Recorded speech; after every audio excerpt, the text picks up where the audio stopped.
Max Audio Adventure Friday recap. I don't know why I dragged it out like that. Today's episode, we have an old podcast a conversation between Brandon and one of my favourite people I have never met in my life, but he is still one of my favourite people ever, Halstead. So I'm just going to get straight into it because they are way more interesting than I am. You work with people from like fighters that are on the actively on the UFC roster. You got people in a lot of other organizations too. What do you think it takes for the average, or no, I shouldn't say average, because the average person can't do that, right? But how do you take the lessons that you've learned watching people rise to greatness in that field and apply it like out to your students when you're talking to them and you see potential in somebody? Just give us something that, like, how can I help that guy rise? Yeah, I tell everybody that it literally comes down to the first thing you need to realize is that everyone is just a human and they're dealing with life and struggles and stress and worries. So you kind of need, instead of worrying about all the things that you can't control, you kind of need to just sit back and you need to trust the process. So I tell everybody it comes down to preparation, opportunity, and audacity. So, like, as long as you're in the gym and you're preparing yourself every day and you're trusting the process, that's the preparation. And then you're putting yourself in a position to where opportunities are going to arise. So you got to stay clean. You need to treat people with respect. You need to stay above reproach. And then the opportunities are going to start coming because you're not going to be a liability to an organization. Yeah, so that's a preparation thing. Yeah. Preparing your life, not just preparing yourself as a martial artist or as a fighter or whatever, but preparing yourself as a man to be able to, I guess, to receive those benefits and opportunities when they come to you. Fail to prepare, prepare to fail. I know that quote's been said a bunch by a bunch of different people in a bunch of different ways, but I first heard it in a drunken conversation with a friend a few years back.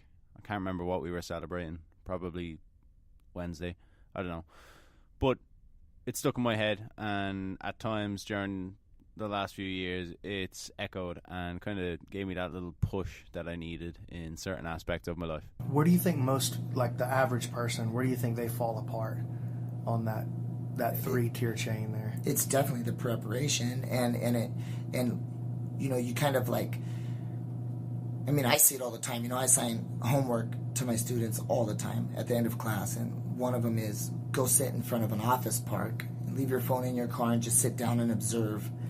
And you can just see that we fall into this place of being average, and we're completely content with doing enough to not get fired, doing just enough not to get divorced, doing just enough to not have our kids end up in jail, doing just enough not to get evicted, not to get a heart attack, whatever. Yeah. And that is such a bad way to go about life. I'm really fortunate to be 44 and having babies because as adults we forget that we can learn. And as adults, we forget that we can evolve and that we're not done and we should be trying to become better. We just kind of fall in this rut. We got a house we don't like, a car we can't afford, and we just get into this really negative space of just underachieving. And that's kind of what corporate culture kind of crushes the outlier anyway. They just want people to be rank and file and just kind of check the boxes and get done. And luckily for me, I'm able to have little babies at home, and I get to watch them learn, and they don't know how to walk, and they fall down and they get up and they try, and they fall down and they get up and they try. And it kind of reminds me that it's not too late for us to learn. So what I would say to directly answer your question, I think that normal people, they just kind of exist in a place of being mediocre, being average. They don't want to be the worst, but they don't want to be the best. And I would challenge that. And you look at guys like, I don't work with Tony Ferguson anymore, but he's a perfect example of somebody who is obsessed with doing more than his opponent. And that fight, doing more, that's the preparation part. Do you think he's the kind of, just since we brought him up, he's the kind of guy, even if he didn't have an opponent, would be obsessed with doing more? Absolutely. And that's what it really takes, I think. you have to be able to do it without an opponent. Like, make yourself the opponent. You remember that? You remember Mortal Kombat, the game Mortal Kombat, and then they had the real terrible movies. And the final step in the movie to defeat the bad guy was face yourself. Oh boy, that was true. That's some deep stuff. It was true. It was the worst movie, except I loved it. But that part was true. Right, let's get serious for a second. And I don't usually get this serious on the podcast. Brandon McCatron, this is a formal challenge to you for Mortal Kombat on any console. Any console. You name it. There'll only be 2 hits in this fight. Me hitting you and you hitting the ground. Yeah, man. I mean, it's integrity. It comes down to, like, what are you doing when no one's looking? And, like, how good do you want to be? And we have to get back to the place, to the mindset where we are a child inside. We're always a child. When you look at relative time to humanity, like, we're babies. And, you know, we are never too old to learn, and we could always pick up a new trade or a new hobby. And we definitely need to shatter that idea that we just gonna ho-hum through life. That's just such a waste. Like, I want every single day to be amazing. And, you know, one of the best ways to do it is just when you're on the freeway, turn the radio off and look around at everybody white-knuckling. You know, and they're on the freeway and they're squeezing their steering wheels and their hypertension and their heart rate's up and they're super mad. And just calm down and think about going home and being a good dad, and think about, like, grabbing your wife or your husband and telling them that you love them and giving them a hug. You know, think about being amazing. And don't think about the fact that you can't move in traffic.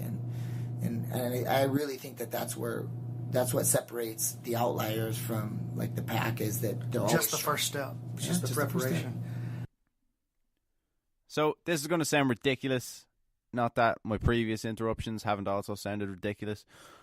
But I had a conversation with a friend a few months back, and he was going through a breakup. He was upset about it, and he was asking how did I get over previous ex-girlfriends, stuff like that. And I basically told him that I want a statue built in my honor at some point in my life. I don't actually need a statue built in my honor, but me wasting time. What are the odds? That man just texted me there. I feel like a lot of decisions I've made over the last few months since this conversation, I've kind of had to ask myself, is this going to get me my statue? I don't need a statue, but the statue is like a symbol for greatness, I suppose. It's ridiculous, but hey, that girl's not going to get me my statue. I'm going to get me my statue. The opportunities, as you know, they'll come with preparation. They'll just start showing up. Like Bisping told Cormier last night on the broadcast, after the fact, I was watching it at the hotel, and Cormier said, "I'm the luckiest man alive."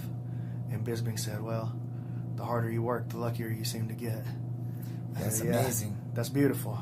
And it's true. So the opportunities come. They're a byproduct of the preparation, in my opinion, right? But the audacity, that's a different thing. That's something that you have to, that's something that comes from inside that has to be cultivated, I think. Think about this for a minute. Think about DC. He's already a champ. He's calling UFC shows every single weekend. He's happily married. He's got amazing children. He's got money now. Like, he did not need to fight Stipe. Like, he was set. But he had the audacity to do it, you know? And I just believe there's something else still there. Yeah. And you know, it's like, I just think that it's funny that we're talking about this right now, because if you don't have the audacity, so, like, if you don't prepare, you're not going to have opportunities. But if you don't have audacity, you can't capitalize on the opportunities. And you need to be willing to get hurt. You need to be willing to fail. You know, my wife, there's a book that she has, I can't remember the author, and she hands it to me every once in a while, and it's Dare to Fail. And, you know, she'll challenge me when I leave the house. She goes, "I want you to fail 30 times today. Go find a way to fail today.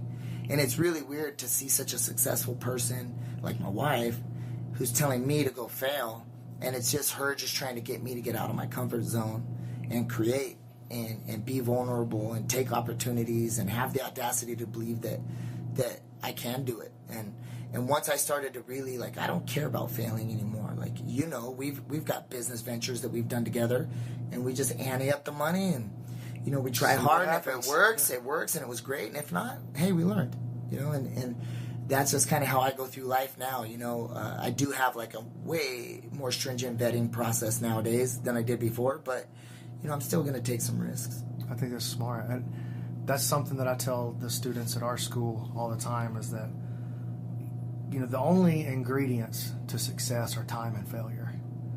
Like, when we show up to the gym, our job's not to win, our job's to accumulate failure. And if you can put together enough failures, you will find successes on the other side of it.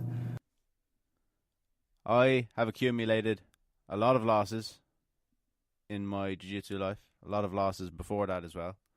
A lot of losses everywhere, especially at purple belt in competition. But something else that I've accumulated is a vast knowledge of the products that are available on toeholdinc.com. I wonder if they seen that one coming. There's a chance to win a pair of free flip-flops. All you have to do is screenshot the podcast and whatever you're listening to it on, iTunes, Spreaker, whatever. Screenshot the podcast, put it in your Instagram story, tag at toe_hold and tag BrandonMC.ninja for a chance to win a pair of free flip-flops. If you don't want to do that, you don't want a pair of free flip-flops, I don't know why you wouldn't, but if you don't, DM Toehold, tell them you heard about them on the podcast, and AG might be nice enough to give you a discount on some of their other products. They do bags, they do keychains, they do water bottles, they do... Think of something that could be made of leather. And I guarantee over the next year, our boy AG is going to have a beautiful version of it, probably available on toeholdinc.com. Do you know what else they have? They have Irish Keet hoodies and Irish Keet flip-flops. I thought it was just flip-flops, but we got hoodies too. And if you want to get one of them Irish Keet hoodies or flip-flops, I suggest you do. Get them, get a picture, send it to me at Keet Kavanagh, KeithKavanagh.